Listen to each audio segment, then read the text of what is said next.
Terima kasih pemirsa Anda masih bersama kami dan kita di segmen Market Buzz. Kami tampilkan terlebih dahulu pemirsa sejumlah informasi seputar market yang mungkin bisa menjadi sentimen utama pergerakan dari bursa ataupun IHSG pada pagi hari ini. IHSG Rabu melemah 0,2% ke posisi 6.819, sektor teknologi di posisi terlemah turun 1,31%, sedangkan sektor properti terkuat dengan mengalami kenaikan 0,71%. Ada informasi juga harga minyak yang menguat Rabu petang terkatrol penurunan stok Amerika dan pemangkasan OPEC Plus, serta harga emas spot melesat melewati posisi $2.000 Amerika Serikat per troy ounce setelah data ekonomi Amerika Serikat yang lemah dan sempat menyentuh level tertinggi 1 tahun terakhir. Kita ke agenda ekonomi. Ada indeks manajer pembelian PMI manufaktur Caixin China. Kemudian ada juga indeks manajer pembelian atau PMI jasa Caixin China. Dari Hong Kong, indeks manajer pembelian atau PMI manufaktur Hong Kong. Kemudian ada klaim pengangguran awal Amerika Serikat. Dari emiten pemirsa dari dalam negeri ada ACST, BNLI, CINT, kemudian CMRY, CSAP, DRNA, MPMX, dan NIKL serta PSKT akan melangsungkan RUPS Kamis ini. SIDO, kum dividen tunai, dan LPPF, kum dividen tunai. Kita review sedikit IHSG pemirsa yang kemarin gagal bertahan di teritori penguatan, melemah 14,02% ke posisi 6.819. Sektor teknologi di posisi terlemah turun sebesar 1,31%, sedangkan sektor properti terkuat naik 0,71%. Kami update pemirsa kondisi dari Bursa Asia selengkapnya dapat Anda saksikan di layar televisi, di mana pada pagi hari ini pembukaan dari beberapa indeks utama kawasan Asia semua kompak bergerak di teritori negatif mengikuti perkembangan dari Bursa Wall Street dan juga Bursa Eropa.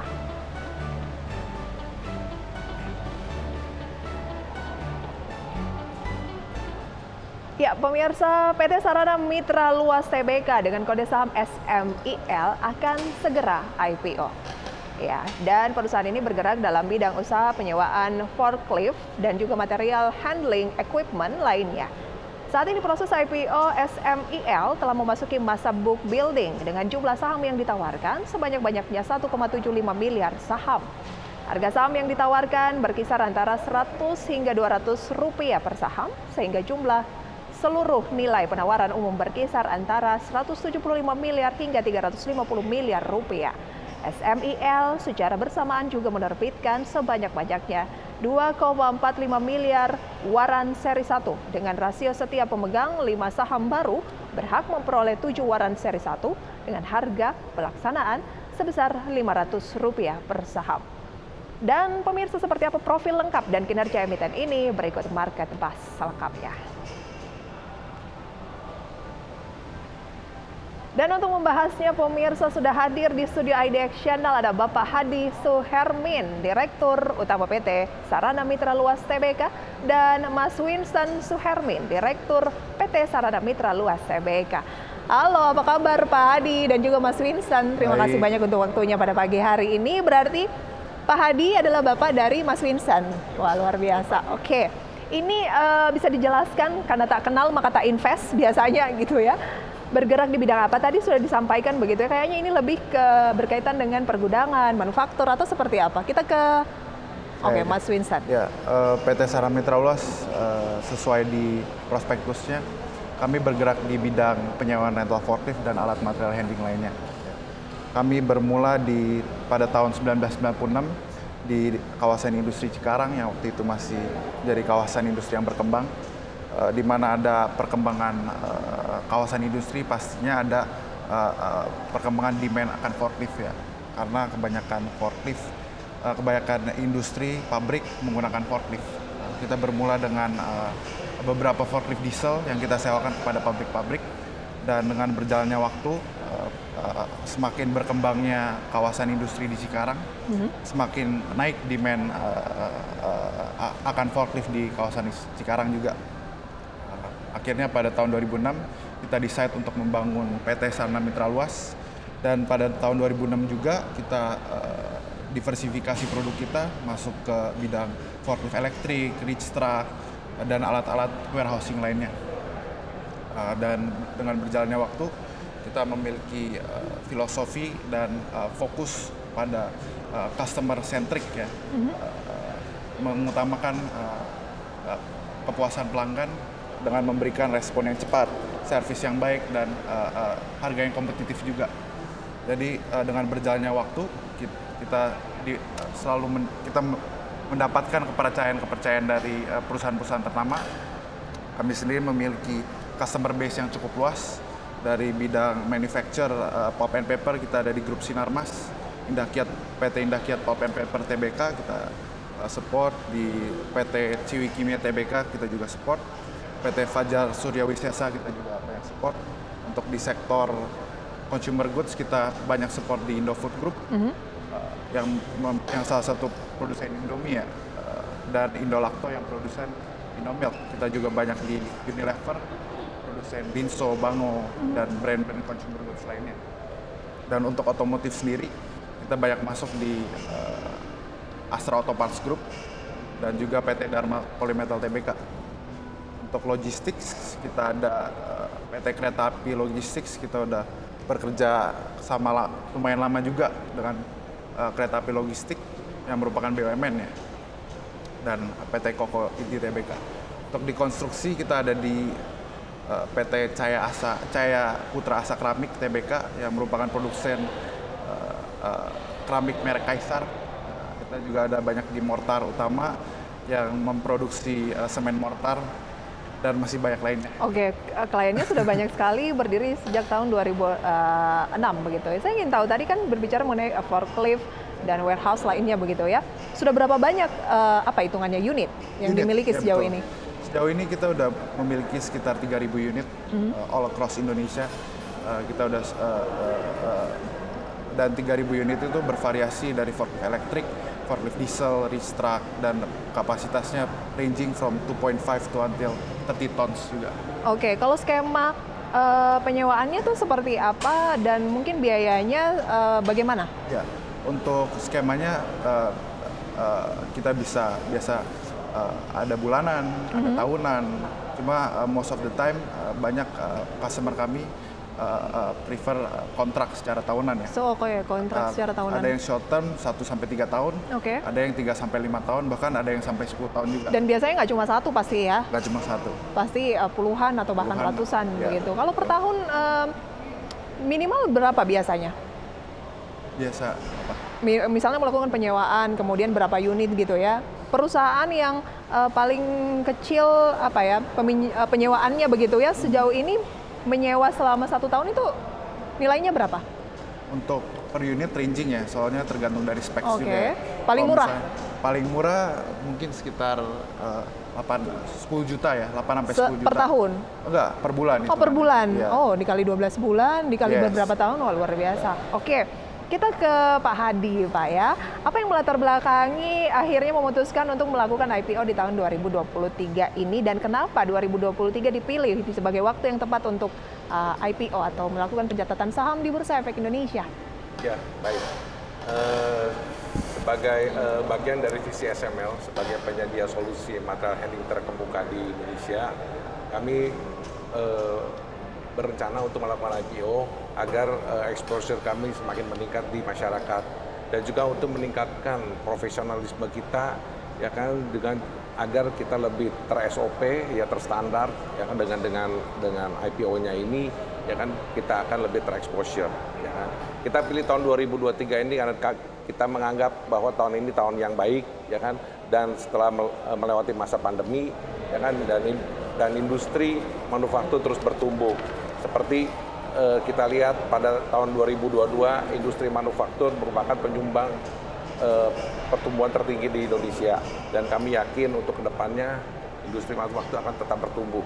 Oke, jadi karena recovery dari industri manufaktur, tentunya penyewaan dari warehouse tadi seperti forklift begitu ya, dan yang lainnya tentunya akan semakin meningkat juga permintaannya begitu. Oke, lantas kalau melihat dari prospektus begitu ya, target raihan dana IPO sebanyak-banyaknya 350 miliar rupiah, betul ya? Betul.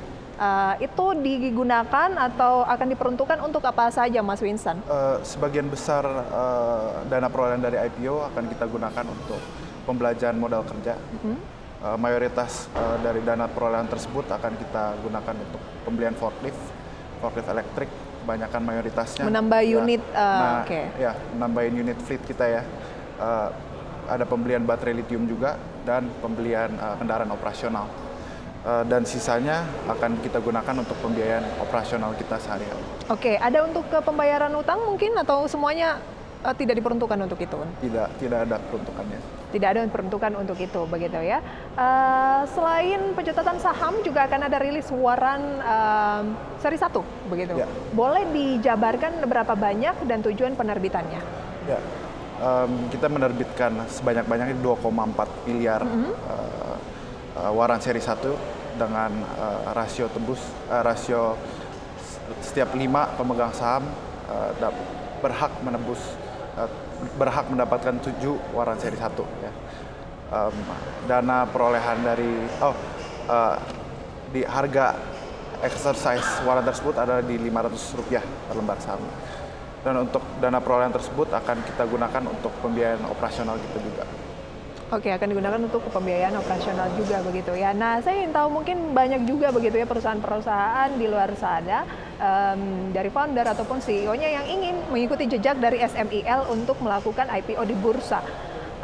Saya ke Pak Hadi mungkin. Boleh diceritakan sedikit persiapan dari awal berencana untuk melakukan IPO sampai dengan akhirnya masuk dalam masa book building. Pak Hadi sejauh ini bagaimana persiapannya? Mungkin ada yang menarik yang ingin disampaikan yang bisa menjadi referensi ataupun inspirasi untuk para pengusaha di luar sana yang ingin juga IPO. Dalam persiapan menjadi public company, kita telah melakukan beberapa perubahan.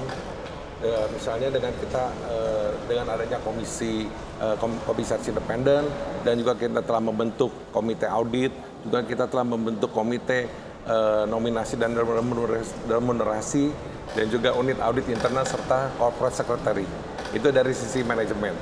Dari sisi akuntansi, kita menerapkan sistem akuntansi yang accountable, yang lebih tepat dan akan dilakukan secara berkala dan tepat waktu yang akan di-share kepada masyarakat luas. Juga dari sisi GCG, Good Corporate Governance, kita akan menjadikan perusahaan lebih SOP dan terstandar, dan di mana at the end kita akan meningkatkan profitabilitas untuk semakin baik ke depannya untuk SML. Oke, persiapannya kurang lebih berapa lama, Pak Hadi? Ya, kita mulai pada pendaftaran di IDX dan OJK pada Desember 2022, dan pada bulan Maret kita dapat izin prinsip, dan setelah itu kita lakukan book building pada saat sekarang, dan rencana penawaran umum dilakukan pada awal Maret dan listing pada tanggal 10 Mei 2023. Oke, Gitu. apakah dari Pak Hadi selama proses itu ada tips untuk pemirsa di rumah ataupun untuk para perusahaan di luar yang ingin juga melakukan IPO? Ada tips tidak yang ingin disampaikan? Mungkin dari Pak Hadi dulu. Ya, mungkin ya berbagai kesulitan kita udah lewati, ya, tapi dengan semangat yang spirit yang untuk menjadi public company dan lebih baik, insya Allah semua hal-hal yang sulit dapat dilewati. Dan juga tidak lupa satu hal, pada IPO sampai dengan sekarang ini kami mengucapkan terima kasih dan berkat dukungan dari MNC Sekuritas sebagai underwriter kami, dan juga para profesi penunjang lainnya. Oke, iya, karena penjamin emisi efek adalah MNC Sekuritas Indonesia gitu ya. Oke, Mas Winson, ini kan nantinya dari perusahaan private begitu ya, menjadi sebagian besar dimiliki oleh publik. Persiapan apa yang dilakukan? Karena mengingat kalau perusahaan publik itu banyak seperti yang disampaikan Pak Hadi tadi, SOP-nya, nanti ada transparansi kinerja yang harus oke gitu. Sejauh ini persiapannya sudah seperti apa? Mungkin bisa Pak Hadi. Oke, Pak Hadi mungkin bisa jelasin. Ya, kita telah melakukan good GCG, ya kan. Jadi kita telah dengan sistem akuntansi kita sudah melakukan perbaikan-perbaikan, juga dari sisi tata kelola manajemen kita telah melakukan perbaikan juga, ya kan, untuk improvement agar kita juga sekarang telah menetapkan SOP yang harus diikuti agar kita lebih profesional dan untuk demikian meningkatkan profitabilitas perusahaan. Oke, ngomongin soal profitabilitas, apa strategi yang akan dilakukan oleh SMIL, Pak Hadi, untuk bisa mengenjot kinerja untuk bukukan rapor yang apik sebagai emiten di Bursa Efek Indonesia? Tapi kita flashback sedikit dulu, 2022 kinerjanya seperti apa, Pak? Untuk 2002 ya alhamdulillah kita dalam masa pandemi kita kita mengalami peningkatan. Kita melakukan berbagai strategi, misalnya dengan memanfaatkan unit-unit yang ada, mengoptimalkan yang di mana ya kan meningkatkan kita punya penjualan, ya kan, dan juga kita punya dari sisi marketing kita juga melakukan penetrasi ke customer kita, memberikan diskon-diskon khusus, ya kan, dan juga memberikan memberikan servis yang memuaskan, dalam artian kita memberikan servis 24 hours yang mana mungkin amat jarang dilakukan oleh rental lain, ya kan, karena kita tahu bahwa kebutuhan dari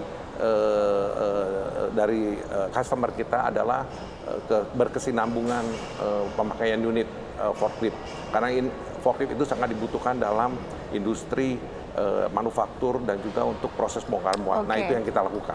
Bagaimana dengan laba bersih, pendapatan, kemudian aset, liabilitas? Nanti akan kita bahas di segmen selanjutnya, dan strategi untuk 2023 bagaimana? Kita jeda terlebih dahulu, Pak Hadi dan juga Mas Winston ya. Dan pemirsa, perbincangan ini kami lanjutkan usai jeda pariwara berikut. Tetaplah bersama kami di Market Buzz for Breakfast. Ya pemirsa, kita masih membahas mengenai jelang IPO Sarana Mitra Luas atau dengan kode saham SMIL bersama dengan Pak Hadi Suhermin, Direktur Utama PT Sarana Mitra Luas Tbk, dan Mas Winston Suhermin, Direktur PT Sarana Mitra Luas Tbk.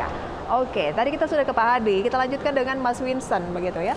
Kinerjanya di tahun 2022 atau di tahun-tahun di masa-masa pandemi begitu ya, untuk bisa memberikan gambaran nih kepada pemirsa yang ingin investasi di SMIL, apa saja yang mengalami peningkatan?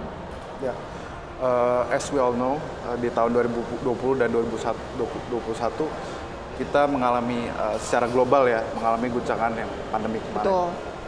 Secara global ekonomi menurun, tapi namun untuk SMIL sendiri kita malah mencatat peningkatan secara aset dan justru efisiensi secara hutang dan liability kita. Dan of course dengan kenaikannya aset dan penurunannya liability, kami dapat meningkatkan ekuitas kita juga. Yang dari tadinya 249 miliar di tahun 2019 menaik jadi 428 miliar di tahun 2022. Itu aset? Itu ekuitas. Ekuitas. Kalau ya. aset? Aset yang naik dari 494 di 2019 naik jadi 607 di 2022. Oke. Bagaimana dengan laba? Untuk laba sendiri pada waktu pandemi kita tetap mencatat growth, keuntungan. Ya. Justru laba kita naik di tahun 2019 di 255. Itu pendapatan di 255 menjadi 301 di 2021. Itu walaupun keadaan pandemi kita sebisa mungkin kita beradaptasi dengan dinamis lapangan ya, dan kita dapat mengubah strategi seperti yang Bapak Hadi bilang tadi, kita mempergunakan unit yang ada dan tidak menambahkan utang untuk membelanjakan modal. Jadi kita mencari uang tanpa menambahkan hutang lagi. Itu yang salah satu strategi yang kita lakukan. Efisiensi begitu ya.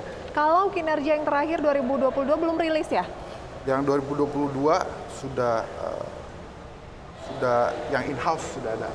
Ya, untuk yang 2022 mengalami sedikit penurunan dari tadinya laba di tahun 2021 di 75, sekarang di 53. Apa yang menjadi kontributor utama ada penurunan sedikit untuk laba? Ya, karena ada beberapa tagihan-tagihan dari customer kami yang belum dapat kami proses karena belum dapat kami akui secara akuntansi, belum dapat kami bukukan juga karena ada beberapa proses kontrak yang terdelay pada tahun 2022 karena pembatasan kerja WFH dan pandemi.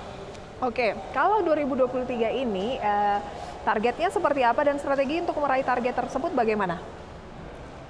Untuk tahun 2023 ini dengan perolehan dana IPO, kami menargetkan untuk pertumbuhan unit sebesar menjadi 3.600 unit dengan peningkatan pendapatan bersih sebesar 40% dari tahun sebelumnya. Oke, boleh diulangi Pak, target pendapatan bersih di posisi berapa? 40% dari tahun sebelumnya. Kenaikan 40%. Ya, dikarenakan banyak yang kemarin belum dibukukan, ya kan, dan ditambah lagi pertumbuhan pendapatan di tahun ini. Jadi kita targetkan 40%, sedikitnya 40% dari tahun 2022 untuk pendapatan bersih.